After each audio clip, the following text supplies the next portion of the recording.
अपनी एक जमीन, अपना एक आकाश पैदा कर, तू अपने लिए एक नया इतिहास पैदा कर। मांगने से कब मिली है खुशी मेरे दोस्त, तू अपने हर कदम पर विश्वास पैदा कर।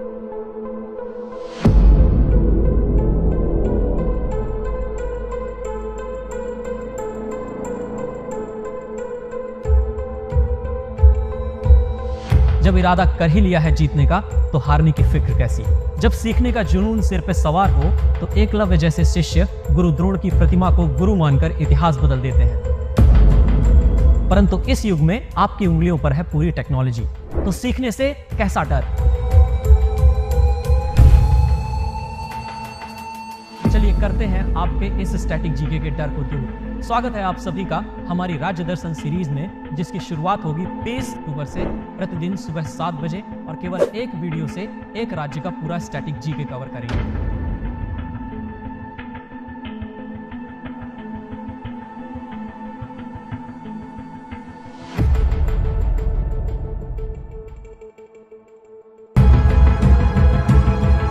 तो जुड़ना मत भूलिए। रोजाना सुबह 7 बजे राज्य दर्शन श्रृंखला में आपके अपने नवदीप सर के साथ एसएससी अड्डा 24/7 यूट्यूब चैनल पर।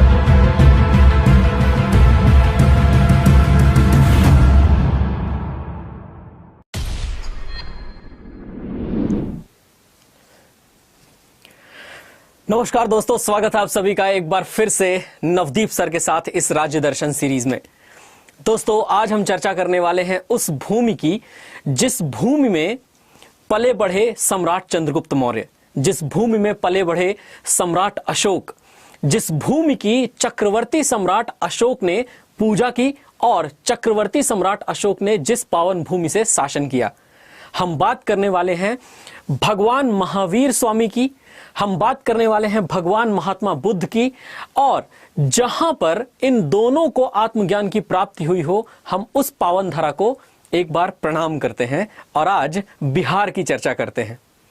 दोस्तों, एक ऐसा राज्य जिसका मतलब ही विहार शब्द से निकला हो, और विहार से ही यह संभवतः बिहार बन गया जब यहां पर अरबी एवं तुर्की आक्रमणकारियों के तुर्क वाले खेमे ने हमला किया। दोस्तों, हम बिहार की पावन धरा के बारे में हमेशा चर्चा करते हैं, लेकिन बिहार की भूमि से आने वाले उस राष्ट्र कवि, उस व्यक्तित्व को कभी नहीं भूलते जो उस समय पर पंडित जवाहरलाल नेहरू द्वारा नामित होकर के राज्यसभा में भेजे गए थे। और 1962 में चीन का युद्ध हार जाने के बाद नेहरू जी के खिलाफ ही उन्होंने राज्यसभा में यह कविता पढ़ी थी कि रे रोक युधिष्ठिर को नहा, जाने दे इसको स्वर्ग धीर, पर फिरा हमें गांडीव गदा लौटा दे अर्जुन भीमवीर, कह दे शंकर से आज करें वे प्रलय नृत्य फिर एक बार, सारे भारत में गूंज उठे हर हर बम बम का महोच्चार। हम चर्चा कर रहे हैं राष्ट्र कवि रामधारी सिंह दिनकर जी की, जो बिहार की धरा से आते थे और उन्होंने अपने साहस, अपने पुरुषार्थ के दम पर नेहरू जी के खिलाफ भी कविता पढ़ी। और यही वो बिहार की भूमि है जो निडर है, यही वो बिहार की भूमि है जो पूरी तरीके से भारत की सेवा में समर्पित है। आज भी सबसे ज्यादा प्रशासनिक अधिकारी, सबसे ज्यादा पुलिस अधिकारी देने में बिहार की भूमि का कोई सानी नहीं। तो दोस्तों, आइए आज उस पावन धरा बिहार की चर्चा करते हैं, जहां पाटलिपुत्र और मगध जैसे बड़े बड़े साम्राज्य फले फूले, और इन साम्राज्यों ने पूरी दुनिया को वास्तुकला, मंदिर बनाने की शैली और पढ़ाई लिखाई में एक नई दिशा दी। तो चलिए बिहार के बारे में शुरू करते हैं, लेकिन हमेशा उद्धरण हमारा शुरू होता है एक कविता के साथ। चाणक्य की नीति हूं, आर्यभट्ट का आविष्कार हूं मैं, महावीर की तपस्या हूं, बुद्ध का अवतार हूं मैं, अजी हां बिहार हूं मैं। सीता की भूमि हूं, विद्यापति का संसार हूं मैं, जनक की नगरी हूं, मां गंगा का श्रृंगार हूं मैं, अजी हां बिहार हूं मैं। चंद्रगुप्त का साहस हूं, अशोक की तलवार हूं मैं, बिंदुसार का शासन हूं, मगध का आकार हूं मैं, अजी हां बिहार हूं मैं। दिनकर की कविता हूं, रेणु का सार हूं मैं, नालंदा का ज्ञान हूं, पर्वत मंदार हूं मैं, अजी हां बिहार हूं मैं। वाल्मीकि की रामायण हूं, मिथिला का संस्कार हूं मैं, पणिनि का व्याकरण हूं, ज्ञान का भंडार हूं मैं, अजी हां बिहार हूं मैं। राजेंद्र का सपना हूं, गांधी की हुंकार हूं मैं, गोविंद सिंह का तेज हूं, कुंवर सिंह की ललकार हूं मैं, अजी हां बिहार हूं मैं। तो बिहार की पावन धारा को प्रणाम करते हुए, गंगा माँ की इस स्थली को प्रणाम करते हुए एक बार आगे बढ़ते हैं। और दोस्तों, उसके पहले कि हम लोग आज बिहार के बारे में सब कुछ जानना शुरू करें, बस आपके लिए एक छोटी सी जानकारी, वो ये है कि अगर आप लोगों में से किसी ने अभी तक अड्डा ऐप को इंस्टॉल नहीं किया है तो फटाफट इंस्टॉल कर लीजिए। जो लोग हमारे सेशन को देख रहे हैं उनके लिए कमेंट सेक्शन में अड्डा ऐप डाउनलोड करने की लिंक है, और जो लोग इसे रिकॉर्डिंग के रूप में देख रहे हैं उनके लिए डिस्क्रिप्शन बॉक्स में अड्डा को ऐप डाउनलोड करने की लिंक रखवा दी है। दोस्तों, दुनिया भर के जो फीचर्स हैं वो सभी आपको मिलते हैं, जैसे premium study material, current affairs, job alert, daily quiz, subject wise quiz, magazine, power capsule, notes, articles, videos, बिल्कुल फ्री ऑफ कॉस्ट आपके अपने मोबाइल फोन पर मात्र एक अड्डा ऐप डाउनलोड कर लेने से। तो डू डाउनलोड। आगे बढ़ते हैं दोस्तों।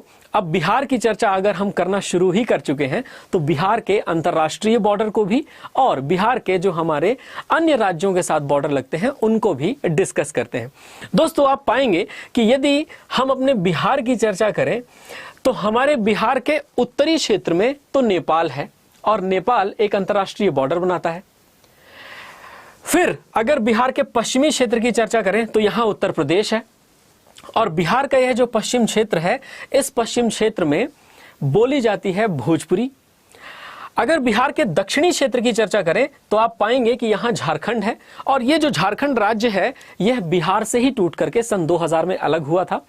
और अगर बिहार के पूर्व दिशा की चर्चा करें तो बिहार के पूर्व दिशा में है पश्चिम बंगाल, और पश्चिम बंगाल के साथ तो बिहार लगभग 1765 से लेकर के 1912 तक रहा भी। ये बात हम इतिहास में अभी डिस्कस भी करेंगे। तो कुल मिलाकर के आप पाएंगे जो हमारा बिहार राज्य है यह एक तो नेपाल के साथ बॉर्डर बनाता है, दूसरा पश्चिम बंगाल, झारखंड और उत्तर प्रदेश के साथ इसका पूरी तरीके से बॉर्डर बनता है। तो आइए इसी को डिटेल में डिस्कस करें, और बिहार के इन सभी जिलों के मैप को देखते हुए अंततः हम ये समझ पाते हैं कि 3 राज्यों के साथ और एक देश के साथ बिहार का बॉर्डर है। West Bengal in the south, Jharkhand in the south, Uttar Pradesh in the west and Nepal in the north. In brief, Bihar lies between humid West Bengal in the east and the sub-humid Uttar Pradesh in the west. तो कुल मिलाकर के इस तरह से जो हमारा बिहार है उस बिहार की जियोग्राफी है। बिहार की जियोग्राफी अगर वैसे भी आप देखें तो यह गंगा यमुना के मैदानों पर आता है, और अगर फिजियोग्राफिक डिवीजन के हिसाब से देखा जाए या भौगोलिक वर्गीकरण के हिसाब से देखा जाए तो बिहार की भूमि भारत की सबसे सर्वाधिक या यूं कहें कि सबसे ज्यादा उपजाऊ भूमि है। It is the most fertile land that we have in Bihar. विशेषतः जो नदियों द्वारा बहा करके लाई गई मिट्टी है उसे जलोढ़ मिट्टी कहते हैं या एलुवियल सॉइल कहते हैं, और नदियों द्वारा बहा करके लाई गई मिट्टी इस पूरे गंगा यमुना के मैदान में बिहार के क्षेत्र में तो बहुत ही ज्यादा है। नदियों के माध्यम से जरूर आपको बताना चाहूंगा कि क्यों अन्य नदियां जो हिमालय से बहाकर जो कुछ भी एलुवियम लेकर आती हैं वो बिहार में डिपॉजिट कर देती हैं बाढ़ के दौरान। दोस्तों, अगर आगे चर्चा करें तो आप पाएंगे बिहार का जो क्षेत्रफल है वो 94,163 स्क्वायर किलोमीटर है। यहाँ की जनसंख्या 2011 की जनगणना के अनुसार 10,38,04,637 है। राजधानी है यहाँ की पटना, जिले हैं यहाँ 38। निर्माण हुआ था 22 मार्च 1912 को, और बिहार दिवस भी 22 मार्च को ही मनाया जाता है। एरिया में अगर रैंक देखें क्षेत्रफल में स्थान तो वह 12वां है। घनत्व यहाँ का काफी ज्यादा 1102 व्यक्ति प्रति स्क्वायर किलोमीटर रहते हैं, और साक्षरता दर कम लगभग 61.8% यहाँ की साक्षरता दर है। पटना का हाई कोर्ट यहाँ का उच्च न्यायालय है, और दोस्तों 918 फीमेल 1000 मेल पर हैं। विधानसभा की चर्चा करें तो यहां 243 सीटें हैं, और विधान परिषद की चर्चा करें तो यहां 75 सीटें हैं, जिनमें से 63 इलेक्टेड सीटें हैं और बाकी 12 नॉमिनेटेड सीटें हैं। 63 इलेक्टेड और 12 नॉमिनेटेड। बढ़ते हैं आगे तो हम जानते हैं कि विधान परिषद वाले सिर्फ 6 ही राज्य हैं भारत में। हालांकि आंध्र प्रदेश ये चाहता है कि वो विधान परिषद को हटा दे, और पश्चिम बंगाल ये चाहता है कि वो विधान परिषद को अपने राज्य में ले आए, परंतु इसके लिए अभी लंबा फासला तय करना है। विधान परिषद बिहार, उत्तर प्रदेश, आंध्र प्रदेश, तेलंगाना और कर्नाटक एवं महाराष्ट्र के अंदर ही मौजूद है। अपर हाउस यानी लोकसभा में 40 सीटें हैं बिहार में। लोअर हाउस यानी राज्यसभा में लोअर हाउस यानी कि लोकसभा में 40 सीटें हैं, और अपर हाउस यानी राज्यसभा में 16 सीटें हैं बिहार में। गवर्नर की बात करें तो राजेंद्र आर्लेकर जी इस समय पर जब हम ये सेशन पढ़ रहे हैं अक्टूबर 2023 में, नीतीश कुमार जी यहां पर हैं बिहार के मुख्यमंत्री। चीफ सेक्रेटरी हैं श्री आमिर सुबहानी और जो चीफ जस्टिस हैं उनका नाम है न्यायमूर्ति के विनोद चंद्रन। यह मुख्य बात है जो एक बेसिक डिटेल के रूप में आपको बिहार के बारे में बता दी गई है। अब अगर बिहार के डिस्ट्रिक्ट मैप को एक बार फिर से देखें तो हम रिवीजन कर पाते हैं कि नेपाल, पश्चिम बंगाल, झारखंड एवं उत्तर प्रदेश के साथ बिहार का बॉर्डर है, जिसमें से एक राष्ट्रीय उत्तर प्रदेश राज्य के साथ, वेस्ट बंगाल राज्य के साथ और एक तरफ झारखंड राज्य के साथ, यानी कि राष्ट्रीय रूप से राज्य के 3 बॉर्डर्स हैं इसके साथ हैं और एक अंतर्राष्ट्रीय रूप से है। दोस्तों ये खूबसूरत सा जो मंदिर आप देख पा रहे हैं यह महाबोधि मंदिर है और महाबोधि मंदिर के बारे में ऐसा कहा जाता है इसका निर्माण चक्रवर्ती सम्राट अशोक ने किया था। और दोस्तों ये कुछ खूबसूरत से मॉन्यूमेंट्स जो बिहार के अंदर मौजूद हैं और इन खूबसूरत से मॉन्यूमेंट्स को तो हम वैसे ही बिहार में देखते हैं जैसे इनकी खूबसूरती है, परंतु आइए थोड़ा सा इतिहास की चर्चा करें। बिहार विहार से निकला हुआ एक शब्द है और ये जो विहार शब्द है इसका मतलब होता है जहां पर बौद्ध भिक्षु रुके, जहां पर बौद्ध भिक्षु अपना निवास करें। बौद्ध भिक्षुओं के निवास करने के स्थान को विहार कहा जाता था और वहां बौद्ध भिक्षु अपनी पढ़ाई लिखाई एवं आगे के अपने शारीरिक या मानसिक विकास को आगे बढ़ाते थे। लेकिन दोस्तों खास बात यह है कि नालंदा में भी जब महाबौद्ध विहार की स्थापना की गई थी कुमारगुप्त प्रथम द्वारा, तो वह भी एक रेसिडेंशियल यूनिवर्सिटी के रूप में बनाया गया था। लगभग 12वीं शताब्दी के आसपास जितने तुर्क आक्रमण भारत में हुए, उन्होंने ही इन विहारों की वजह से इस क्षेत्र को बिहार कहना शुरू कर दिया था। आगे बढ़े तो हम पाते हैं कि आर्कियोलॉजिकल रिकॉर्ड के हिसाब से, यानी हमारे जो पुरातात्विक रिकॉर्ड हैं, बिहार में बहुत सारे अलग अलग नामों का उल्लेख हमें मिलता है, जैसे मगध, मिथिला, अंग। और इन्हीं शब्दों से आगे की तरफ बढ़ा जाए तो बिहार को बौद्ध धर्म की जन्मस्थली भी कहा जाता है। वैसे तो महात्मा बुद्ध का जन्म कपिलवस्तु लुम्बिनी में हुआ था नेपाल में, लेकिन महात्मा बुद्ध को आत्मज्ञान की प्राप्ति या उन्हें निर्वाण की प्राप्ति कहां हुई है तो वह जगह है बोध गया। और बोध गया में एक पीपल के पेड़ के नीचे बैठकर जब उन्हें बोधित्व प्राप्त हुआ या उन्हें आत्मज्ञान की प्राप्ति हुई तो इससे बिहार की धारा और भी ज्यादा समृद्ध हो जाती है ज्ञान परंपरा के मामले में। दोस्तों एनलाइटनमेंट न सिर्फ कि गौतम बुद्ध को मिला है बल्कि यहां पर भगवान महावीर को भी मिला है। जब भगवान बुद्ध को एनलाइटनमेंट मिला तो उन्होंने अपना पहला उपदेश भी दिया और वह उपदेश था उत्तर प्रदेश की धरती पर सारनाथ में, और यह उपदेश धर्म चक्र प्रवर्तन था। जबकि उसके बाद आप पाते हैं कि महात्मा बुद्ध ने महापरिनिर्वाण किया, यानी कि इस दुनिया से वो चले गए। जैन धर्म भी इसी तरह अस्तित्व में आता है और जैन धर्म का मुख्य अस्तित्व शुरू होता है इसके 24वें तीर्थंकर भगवान महावीर स्वामी से। भगवान महावीर स्वामी 30 वर्ष की उम्र में अपने घर से निकल गए और घर से निकलने के बाद लंबे समय तक तपस्या की और धीरे धीरे आत्मज्ञान की प्राप्ति की।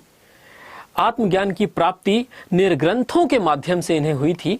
और दोस्तों जैन धर्म इसलिए भी बहुत महत्वपूर्ण धर्म हो जाता है। धीरे धीरे राजवंशों का अस्तित्व बिहार में आया और राजवंश मजबूत होने लगे।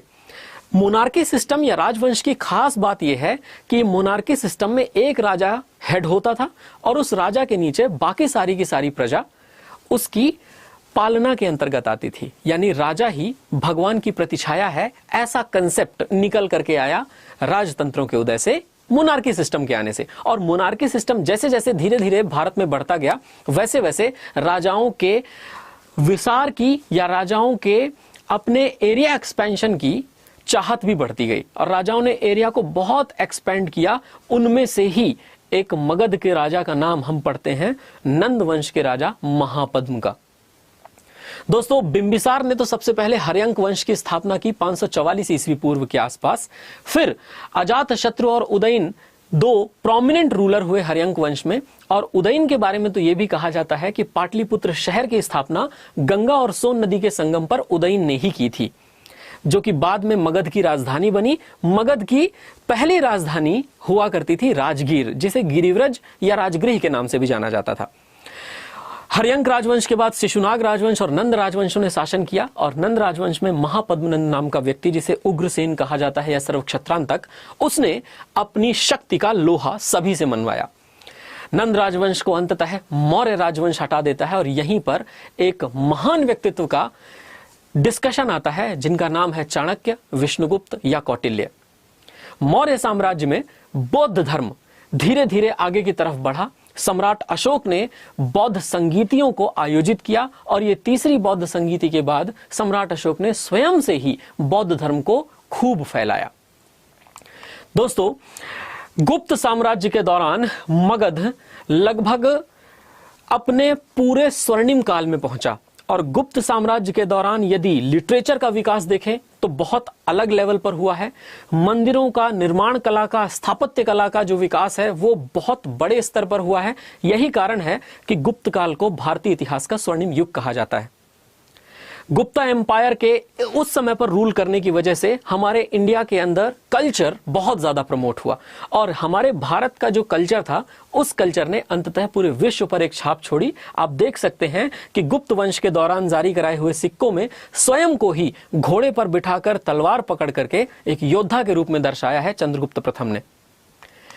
दोस्तों, गुप्त साम्राज्य के बाद धीरे धीरे जब समय आगे गुजरा, तो समय आगे गुजरने के बाद सम्राट हर्षवर्धन का यहां प्रभाव रहा, लेकिन धीरे धीरे सम्राट हर्षवर्धन की मृत्यु के बाद यहां फॉरेन इन्वेडर्स आने लगे। नालंदा नाम की यूनिवर्सिटी, जो बहुत बड़ी यूनिवर्सिटी थी, शिक्षा का इतना बड़ा केंद्र थी कि उसके बारे में क्या कहा जाए, वहां जब बख्तियार खिलजी ने आक्रमण किया तो उसने वहां पर सभी किताबों को जला दिया। जो बुद्धिस्ट मॉन्क और हिंदू मॉन्क पढ़ रहे थे, उन सभी पढ़ने वाले विद्यार्थियों को मौत के घाट उतार दिया, और इस तरह से नालंदा यूनिवर्सिटी में आग लगना भी हमारे भारत की भूमि पर, संस्कृति पर एक प्रहार माना जाता है। यदि मुझे इतिहास में जा करके कभी किसी एक चीज को सही करने का मौका मिले तो शायद मैं वो यही सही करना चाहूंगा कि बख्तियार खिलजी इससे पहले कि नालंदा पहुंचे, मैं उसे पहले ही मार देना चाहूंगा, और नालंदा के वो हमारे धर्म ग्रंथ या वो हमारे बौद्ध धर्म, जैन धर्म, हिंदू धर्म के ग्रंथ जो पुरातन हैं, जो बहुत पुराने हैं, उनकी धार्मिक ज्ञान परंपरा को जरूर एक बार फिर से एनरिच करना चाहूंगा। दोस्तों, इस सभी के बाद अंततः धीरे धीरे यहां नवाबों का प्रभाव रहा, और नवाबों के प्रभाव के बाद मुगलों का प्रभाव, मुगलों के प्रभाव के बाद अंततः यहां ब्रिटिश का प्रभाव खूब बढ़ा। और कॉलोनियल एरा में जब ब्रिटेन ने भारत के ऊपर लगभग अपना आधिपत्य जमा ही लिया था, उस समय पर बिहार, बंगाल और उड़ीसा के दीवानी अधिकार इन अंग्रेजों ने पा लिए थे 1765 में इलाहाबाद की संधि के बाद, क्योंकि 1764 में एक युद्ध हुआ था जिसे कहते हैं बैटल ऑफ बक्सर, और उसके बाद ही 1765 में ये ट्रीटी ऑफ इलाहाबाद या इलाहाबाद की संधि हुई। उड़ीसा, बिहार और बंगाल की दीवानी, या यूं कहें उड़ीसा, बिहार और बंगाल के रेवेन्यू राइट्स जैसे ही अंग्रेजों को मिले, अंग्रेजों ने इन सभी एरियाज को बॉम्बे प्रेसिडेंसी के अंदर घोषित कर दिया। और अब ये बॉम्बे प्रेसिडेंसी का हिस्सा हुआ करते थे, तो स्वाभाविक है कि बिहार की अपनी एक कोई रीजनल आइडेंटिटी नहीं रही। 1765 से लेकर के लगातार लगभग 1912 तक बिहार बंगाल प्रेसिडेंसी का ही हिस्सा रहा, अनटिल एंड अनलेस कि यह 22 मार्च 1912 को बंगाल प्रेसिडेंसी से अलग नहीं हो गया। बिहार की उपजाऊ भूमि, इसका पानी, इसके कुशल श्रमिक, यही विदेशी साम्राज्यवाद को आकर्षित करते रहे, और आप पाएंगे कि बंगाल प्रेसिडेंसी से 22 मार्च 1912 को अलग हुआ बिहार, और बिहार एवं उड़ीसा तब साथ में थे। 1 अप्रैल 1936 को उड़ीसा भी बिहार से अलग हो गया, तो बिहार एक सेपरेट एंटिटी बन गया। तो बंगाल से बिहार और उड़ीसा अलग हो रखे थे, बिहार से उड़ीसा अलग हुआ तो बिहार अकेला बचा, और इस तरह से 1912 की जो हम चर्चा करते हैं उसमें 22 मार्च हमारे लिए अत्यंत महत्वपूर्ण दिवस हो जाता है, क्योंकि यह बिहार दिवस के रूप में मनाया जाता है। गवर्नमेंट ऑफ इंडिया एक्ट 1935 आया, तो गवर्नमेंट ऑफ इंडिया एक्ट 1935 के बाद बिहार अंततः एक राज्य के रूप में, एक प्रोविंस के रूप में बनता है। 1947 में भारत की आज़ादी के बाद राज्य बिहार का निर्माण हुआ। ज्योग्राफिक बाउंड्रीज तय हुई और भौगोलिक सीमाओं के तय होने के बाद भारत का रिपब्लिक ऑफ भारत का यानी भारत गणराज्य का हिस्सा यह 1956 में बन गया। दोस्तों, अगली चर्चा हम ये जानते हैं कि हमारे भारत का जो यह बिहार हिस्सा है, यहाँ पर अलग अलग तरह की भाषाएं बोली जाती हैं। मैथिली, भोजपुरी, आंगिका, मगही, मागधी, प्राकृत, हिंदी और उर्दू। प्राकृत भाषा तो चलिए फिर भी कम उपयोग में है इस समय पर, क्योंकि जब हम बौद्ध धर्म की चर्चा करते हैं तो वहां प्राकृत भाषा का खूब इस्तेमाल हुआ है, जबकि मगही, मगधी, आंगिका, भोजपुरी, मैथिली आज भी बोली जाने वाली भाषाएं हैं। और यदि बिहार के इन अलग अलग क्षेत्रों में देखें तो छपरा के आसपास वाले क्षेत्रों में देखिए छपरिया, और यहीं पर जो भोजपुरी का प्रभाव है वो शाहबदिया, मघिया, मैथिली, मल्लिका, इस तरह से अलग अलग भाषाएं हैं जो अलग अलग भाषाएं इन भारत के बिहार राज्य के क्षेत्रों में बोली जाती हैं। दोस्तों, इसके अलावा अगर राज्य के प्रतीक की चर्चा की जाए तो Bodhi Vriksha with prayer beads flanked by swastika. तो देखिए, ये जो बोधि वृक्ष है, इस बोधि वृक्ष को हम कहते हैं वो वृक्ष जिसके नीचे बैठ करके महात्मा बुद्ध को आत्मज्ञान की प्राप्ति हुई थी। ये पीपल का पेड़ है, जिस पीपल के पेड़ को दर्शाया गया है और उसके बगल में दो स्वास्तिक भी हमें दिखते हैं। यह राज्य का प्रतीक है। इसके अलावा दोस्तों, यहाँ की राज्य मछली है वॉकिंग कैटफिश। इसे कहते हैं क्लेरियस बैट्रिकस, और ये क्लेरियस बैट्रिकस आप अपनी स्क्रीन पर देख सकते हो। ये राज्य मछली है। और इसके अलावा पाएंगे आप कि यहाँ का राज्य पशु भी है जिसे गौर कहते हैं। इंडियन बाइसन है ये, जिसे बॉस गौरस कहा जाता है। इसके अलावा यहाँ की जो स्टेट बर्ड है या जो यहाँ के राज्य पक्षी है उसे कहते हैं हाउस स्पैरो, और इसे कहते हैं पैसर डोमेस्टिकस, क्योंकि ये घरों में घूमती रहती है। आप लोग गोरैया से बहुत ज्यादा परिचित होंगे। पीपल, फिकस रिलीजियोसा, ये है राज्य वृक्ष हमारे बिहार का। और फिकस रिलीजियोसा की जब हम चर्चा करते हैं तो दोस्तों पाते हैं कि इसका नाम ही रिलीजन से जुड़ा हुआ है, यानी यह है सनातन वैदिक धर्म में कितना ज्यादा पवित्र है, यह इसकी मीनिंग से ही पता चलता है, फिकस रिलीजियोसा। आगे बढ़े तो पाते हैं कि राज्य फूल जो है यहाँ का वह कचनार है। इसे कहा जाता है बुहिनिया वेरिगेटा। और इसके अलावा स्टेट फ्रूट राज्य फल भी है। राज्य फल मतलब फलों का राजा, और फलों का राजा कहते हैं आम को। दोस्तों, तो यह आम राज्य फल है बिहार का। इसके अलावा बिहार का राज्य खेल है कबड्डी। और एक और बात जो विशेषता मैं आपको बताना चाहूंगा वो ये कि यदि कभी आप बिहार जाएं तो बिहार जाने के बाद दो चीजों को खाना बिल्कुल मत भूलिएगा। सबसे पहले दाल पेठा और लिट्टी चोखा। ये जो डिश आप सफेद प्लेट में देख पा रहे हैं यह लिट्टी चोखा है, और जो ये आप यहाँ पर बहुत खूबसूरत से मटके के अंदर और बहुत खूबसूरत से मिट्टी के बर्तनों में देख पा रहे हैं वह दाल पेठा है। जरूर ट्राई करें, और यही तो खूबसूरती है। दोस्तों, अगर स्टेडियम्स की चर्चा की जाए बिहार के अंदर तो पाटलिपुत्र स्टेडियम पटना में फुटबॉल के लिए, राजेंद्र स्टेडियम सिवान में फुटबॉल के लिए, टाउनशिप स्टेडियम बेगूसराय में फुटबॉल के लिए, और इंदिरा गांधी स्टेडियम जो है पूर्णिया, यह क्रिकेट के लिए अत्यंत महत्वपूर्ण है। वाल्मीकि राष्ट्रीय उद्यान ये अकेला राष्ट्रीय उद्यान है पूरे बिहार के अंदर। जैसे उत्तर प्रदेश में अकेला राष्ट्रीय उद्यान दुधवा नेशनल पार्क है, वैसे ही वाल्मीकि नेशनल पार्क अकेला नेशनल पार्क है पूरे बिहार में, जो कि पश्चिम चंपारण जिले के अंतर्गत आता है। और दोस्तों 1989 में इसे नेशनल पार्क घोषित किया गया था। इस नेशनल पार्क की खास बात यह है कि वाल्मीकि नेशनल पार्क को घोषित तो कर दिया गया नेशनल पार्क, लेकिन इसका कंटिन्यूएशन नेपाल में भी है। और वाल्मीकि नेशनल पार्क का कंटिन्यूएशन या वाल्मीकि नेशनल पार्क की निरंतरता जो नेपाल के अंदर है उसे चितवन नेशनल पार्क के नाम से जाना जाता है नेपाल में। अलावा इसके दोस्तों आप देख सकते हैं ये खूबसूरत सी जंगल सफारी का दृश्य, जिसमें एक व्यक्ति जो घूमना चाह रहा है इस जिप्सी में चढ़ करके, उसके सामने घूमता हुआ सा टाइगर है। आगे चले तो हम पाते हैं कि बिहार की भूमि ऐसे ही हमारे लिए महत्वपूर्ण नहीं है। बिहार की भूमि पर मिलते हैं बहुत अलग अलग तरह के जीव जंतु, और ये जो अलग अलग तरह के जीव जंतु हैं यही बिहार की रिच बायोडाइवर्सिटी को दर्शाता है। रिच बायोडाइवर्सिटी कहने का मतलब एक बहुत ही समृद्ध जैव विविधता तंत्र। दोस्तों आगे बढ़ते हैं तो हम पाते हैं कि पश्चिम चंपारण जिला बिहार का ऊपर की तरफ है और आप पाएंगे यहीं पर उदयपुर वन्य प्राणी सेंचुरी वाल्मीकि नेशनल पार्क मौजूद है।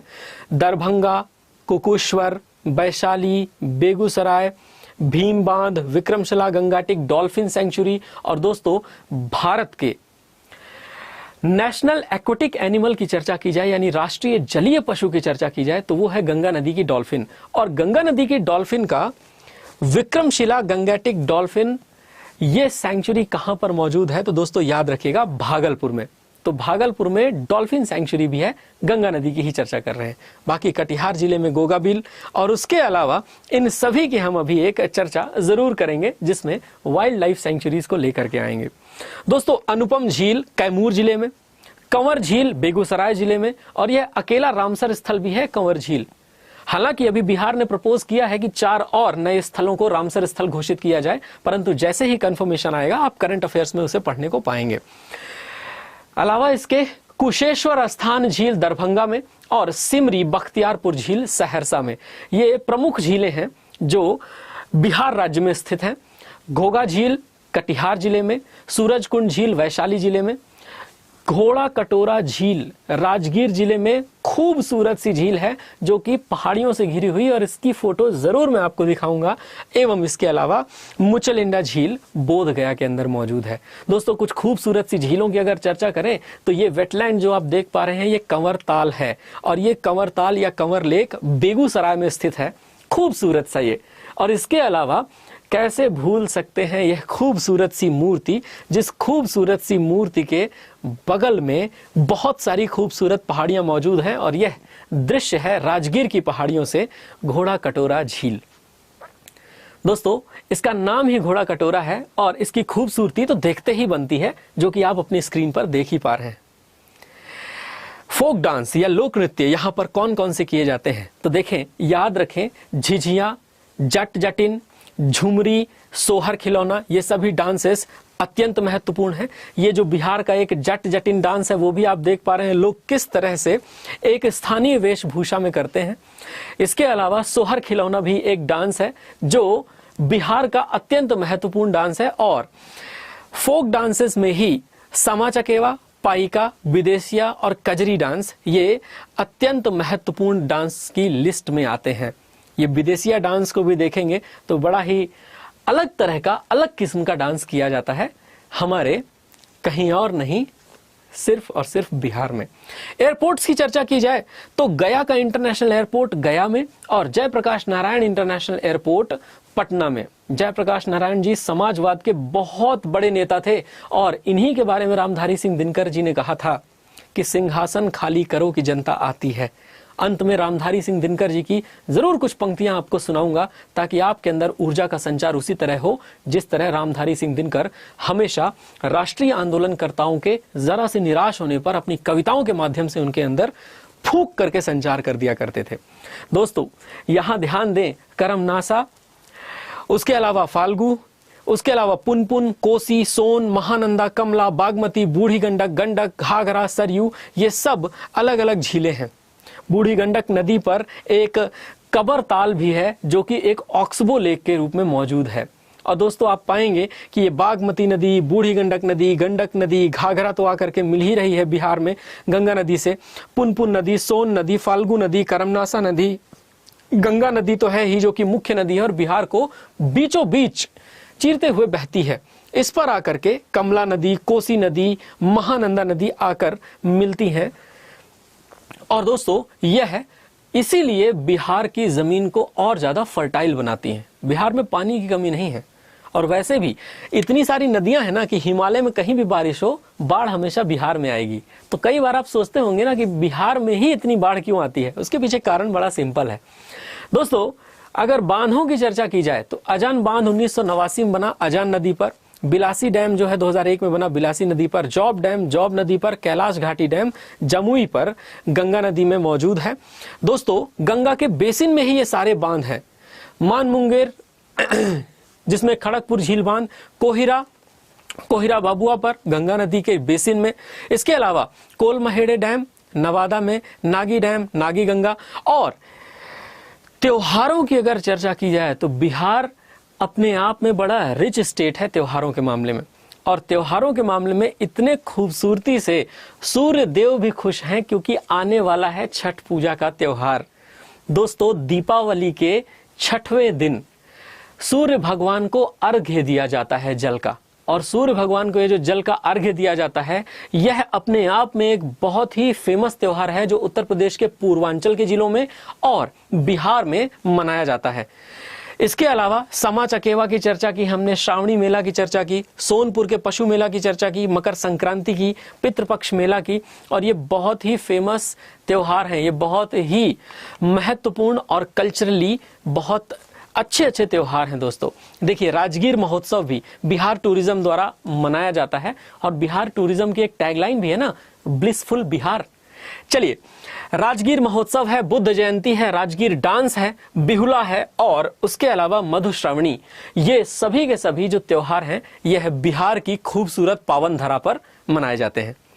ये आप जो देख पा रहे हैं यह सोनपुर का पशु मेला है, और ये सोनपुर के पशु मेले में एक तो पशुओं का बहुत बड़ा बाजार लगता है, और साथ ही साथ देख पाएंगे आप तो हाथी भी बड़े ही खूबसूरती के साथ पानी के अंदर मौजूद रहकर, और लोगों की आस्था भी इस तरह से है कि एक तरफ जानवर तो एक तरफ लोग भी, और लोग आस्था की डुबकियां लगाते हैं इस त्योहार में।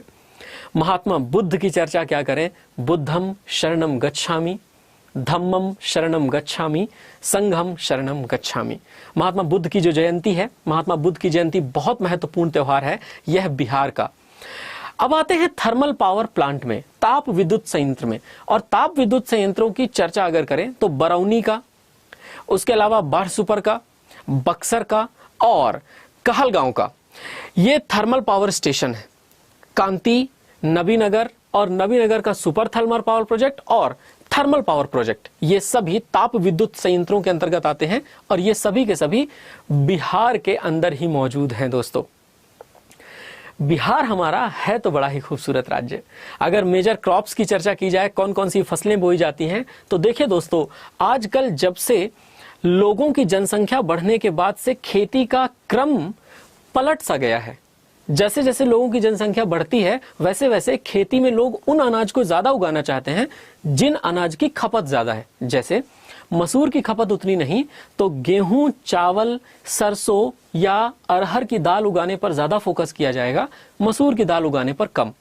इसे ही इंटेंसिव फार्मिंग कहते हैं।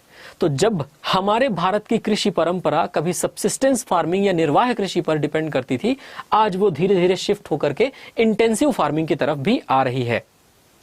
यह भी हमारे लिए बड़ा महत्वपूर्ण है। रबी के सीजन में फसलें वही गेहूं, जौ, जई, अना, सरसों, अलसी, यही सब जो अलग अलग तरीके की फसलें हैं वह बोई जाती हैं। दोस्तों, सिटीज विथ निकनेम की चर्चा ना हो ऐसा हो नहीं सकता। मुजफ्फरपुर बिहार को कहा जाता है द लैंड ऑफ लीची, दरभंगा को कहा जाता है cultural capital of Bihar, Bhagalpur को कहते हैं सिल्क सिटी, और गया को कहते हैं द सिटी ऑफ एनलाइटनमेंट, जहां आत्मज्ञान की प्राप्ति हो जाए, बोधित्व की प्राप्ति हो जाए।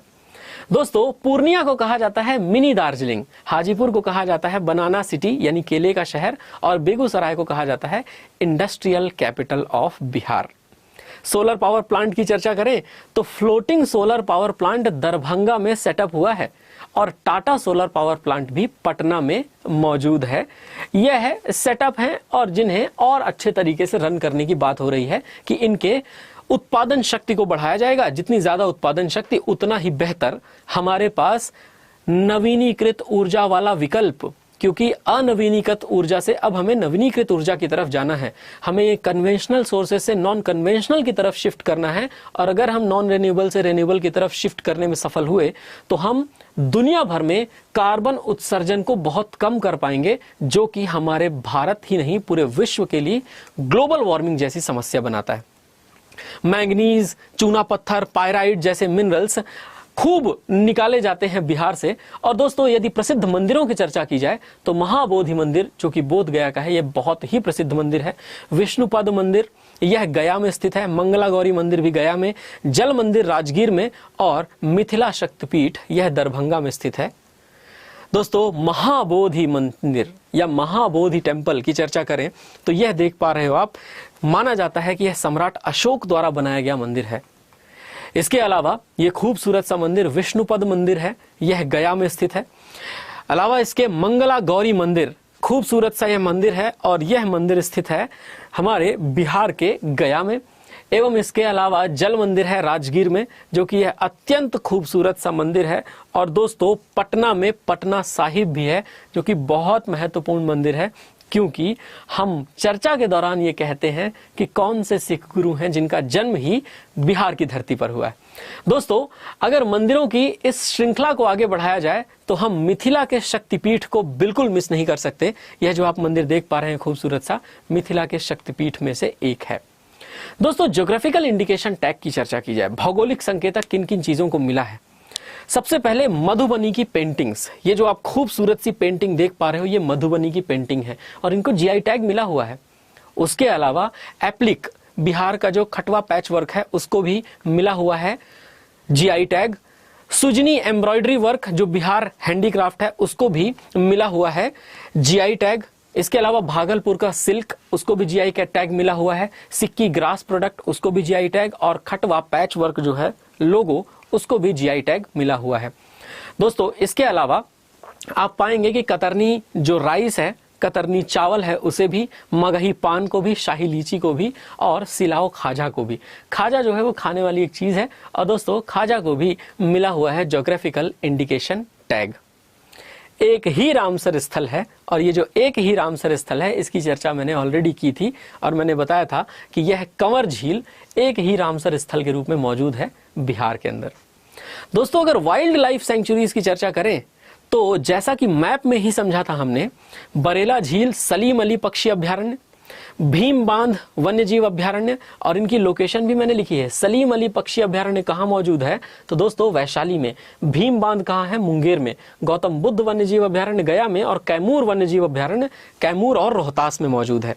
इसके अलावा कंवर लेक पक्षी अभ्यारण्य 1987 में घोषित हुआ, यह मौजूद है बेगूसराय में। नागी बांध बर्ड सेंचुरी ये है जमुई में।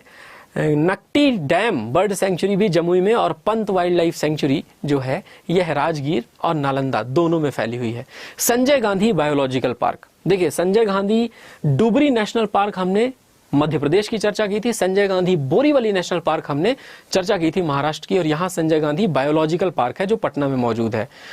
Udaipur wildlife sanctuary Champaran में, Valmiki wildlife sanctuary west Champaran में और Vikramshila Gangetic dolphin sanctuary Bhagalpur में, जो कि कई बार पूछा हुआ प्रश्न भी है। तो दोस्तों मिस आउट मत कीजिएगा इस डेटा को।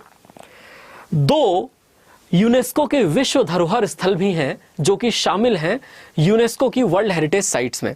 महाबोधि मंदिर 2002 में बोध गया का शामिल हुआ था इस यूनेस्को की विश्व विरासत सूची के, और नालंदा के यूनिवर्सिटी के रूइंस 2016 में शामिल किए गए थे यूनेस्को के विश्व धरोहर स्थल में। अगर एक बार एक चर्चा करें तो ये महाबोधि टेम्पल कॉम्प्लेक्स है जिसे आप देख पा रहे हैं, सम्राट अशोक का बनाया हुआ खूबसूरत सा मंदिर। और इसके अलावा यदि हम चर्चा करें नालंदा यूनिवर्सिटी की, तो नालंदा यूनिवर्सिटी के तो सिर्फ अब अवशेष बचे हैं, परंतु ये यूनिवर्सिटी उस समय कंटेम्प्रेरी विश्व के महानतम यूनिवर्सिटीज में से एक थी। आप खुद ही सोचें, जहां पर असंग वसुबंधु जैसे लोग पढ़ाते रहे हों, क्या अद्भुत जगह रही होगी। नालंदा यूनिवर्सिटी के रूइंस जो हैं ये आप देख सकते हैं, ये खंडहर हैं जो अब बचे हुए हैं और अब एक तरह से साइट के रूप में प्रिजर्व भी हैं। यूनेस्को की विश्व विरासत सूची में टेंटेटिव लिस्ट भी है। टेंटेटिव का मतलब होता है कि सरकार चाहती है कि इन्हें आने वाले समय में यूनेस्को की विश्व धरोहर सूची में शामिल किया जाए। तो ग्रैंड ट्रंक रोड, जिसे सड़क आजम कहते हैं, दिल्ली और पश्चिम बंगाल, ये ruins of ancient Vaishali Kolhua में, और remains of Vikramshila ancient university जो अंतिचक में है, इन्हें भी यूनेस्को की विश्व विरासत सूची में शामिल किया जाना चाहिए। नालंदा की यूनिवर्सिटी को जैसे कुमारगुप्त प्रथम ने बनवाया था, वैसे ही विक्रमशिला की यूनिवर्सिटी को पाल वंश के राजा धर्मपाल ने बनवाया था। और अगर आप फोटो देखना चाहें ग्रैंड ट्रंक रोड की, तो कई बार हम ये श्रेय देते हैं कि ग्रैंड ट्रंक रोड जो थी उसे बनाया था हमारे भारत में शेरशाह सूरी ने, लेकिन बात यह है कि काबुल से लेकर के चिटागोंग तक के इस बहुत बड़े से रोड को बनाने की शुरुआत मौर्यों के समय काल में ही शुरू हो गई थी। मौर्य वंश ने ही ये रोड बनानी शुरू कर दी थी चंद्रगुप्त मौर्य के शासनकाल में, और धीरे धीरे करके इसमें एडवांसमेंट्स होते रहे। विशेषतः दिल्ली से लेकर कलकत्ता तक यह जो रोड है, यह भारत में ग्रैंड ट्रंक रोड है। और यह ग्रैंड ट्रंक रोड कौन सा नेशनल हाईवे है, यह आप कमेंट सेक्शन में बताएंगे जरूर। दोस्तों, इसे क्या कहा जाता है, तो याद रखिएगा, ग्रैंड ट्रंक रोड, सड़क ए आजम। तो ये रहा हमारे बिहार का डिटेल्ड डेटा। और बिहार से संबंधित एक और जानकारी जो मैं आपको कहना चाहता हूं और देना चाहता हूं वो ये है कि अगेन आ जाते हैं मेरे और आपके फेवरेट रामधारी सिंह दिनकर जी। एक व्यक्तित्व, एक कवि जो अपने आप को दोनों क्षितिजों पर स्वयं को स्थापित कर लेता है। एक ऐसा कवि जो श्रृंगार रस में लिखता है तो उसकी पराकाष्ठा पर जाता है, और जो वीर रस में लिखता है तो उसकी पराकाष्ठा पर जाता है। माता कुंती को जब लाक्षागृह से महाभारत के दौरान निकाला गया था, उसी समय पर मयार में से एक सर्पिणी झूल गई। वो सर्पिणी उस समय पर गर्भवती थी और अर्जुन ने ध्यान नहीं दिया। अर्जुन ने धनुष से सर्पिणी को किनारे किया। वो सर्पिणी या नागिन जब किनारे गई, आग में गिर गई, उसी समय पर उसे प्रसव हो गया और उसके सपोले का जन्म हुआ। वो सपोला महाभारत के युद्ध में जाकर कर्ण के तरकश में छिपा हुआ था, ताकि कर्ण अपने तीर को चलाए तो उसी तीर पर बैठ करके वो अश्वसेन पहुंच जाए अर्जुन के पास, और अर्जुन के पास पहुंच करके वह अर्जुन को काट ले और अर्जुन को मार दे।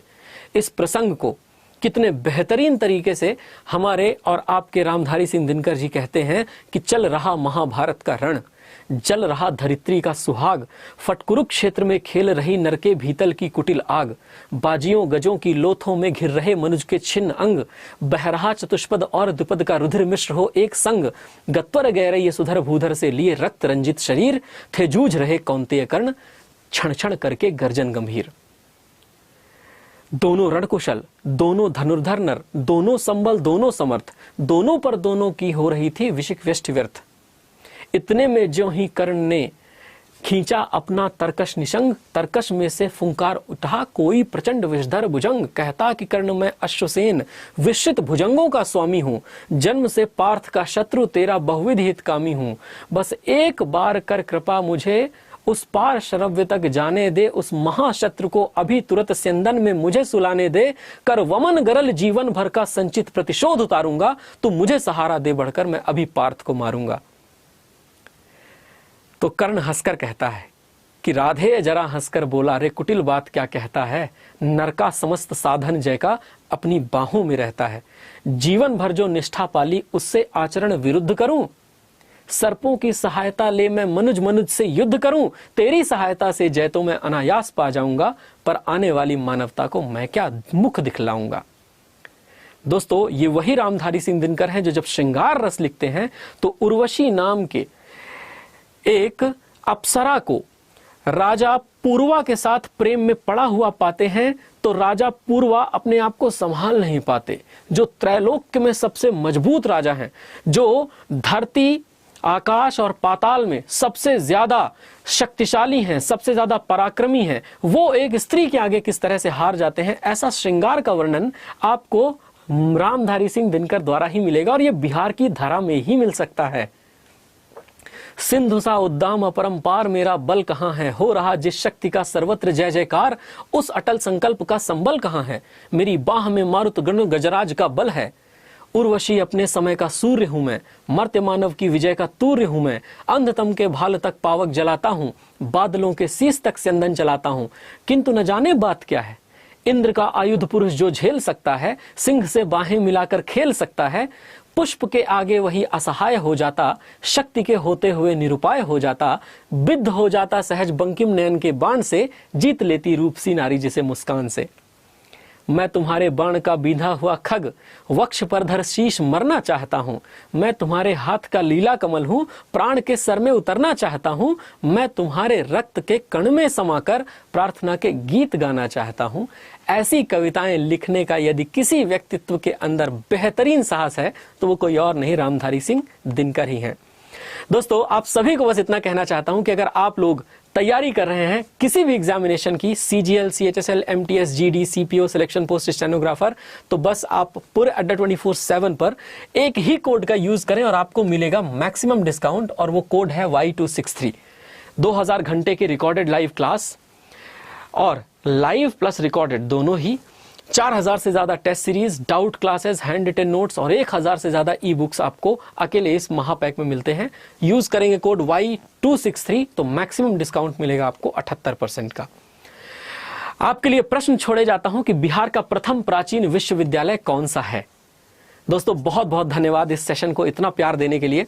शेयर करिए अपने दोस्तों के साथ, पहुंचाइए इसे जहां जहां तक पहुंचा सकते हैं। विशेषतः हमारे बिहार के लोगों के पास जरूर पहुंचना चाहिए, क्योंकि हमारे बिहार के साथ हमारा जो नाता है वो अद्वितीय है, अतुलनीय है एवं प्रशंसनीय भी। धन्यवाद। जय हिंद।